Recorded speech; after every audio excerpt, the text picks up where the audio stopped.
As the recovery efforts continue in Flint, what have you learned from the situation there, and how would that inform what you do as governor?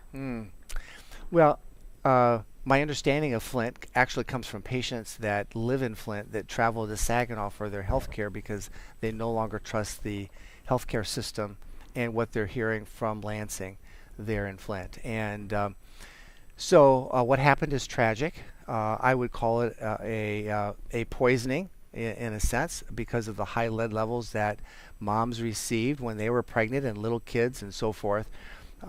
So it's a tragic thing that's happened, and I believe holding people accountable is great, but there's been very little shown in the prosecution and defense of what's happened in Flint, and we've spent over $23 million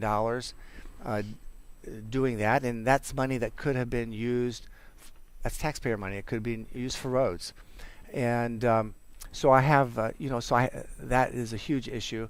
I think the other is that we know that as long as there's any lines that need to be changed out, that there is always the possibility of a bolus of lead contaminated water getting in the water system and contaminating other individuals, other homes.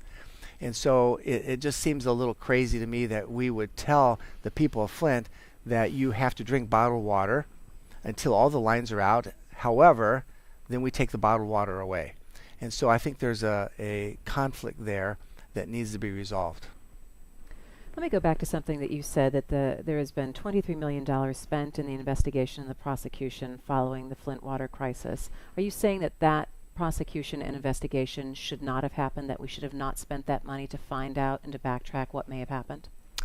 No, I'm saying that it's great to hold people accountable, but we actually have very little to show for it's way over $23 million.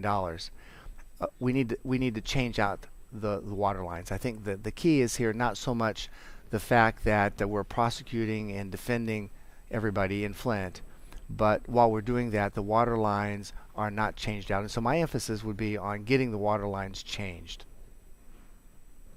Anyone else have a follow-up on that? I have one quick follow-up in terms of trust, because people in Flint do not trust what the state government is telling them. A lot of them still don't have that trust. How would you seek to rebuild people's trust in state government?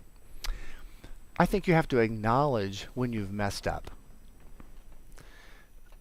That's the bottom line. I drilled wells in Africa, and when the water came out stinky and brown, I didn't try to convince people the water was okay to drink. That's what happened from Lansing.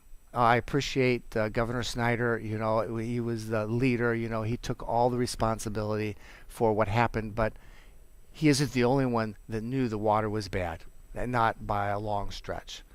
And so the focus has been on Governor Snyder. Governor Snyder, he messed up. He's done really well in other areas, but he messed up here. Really wasn't just him. It was other people.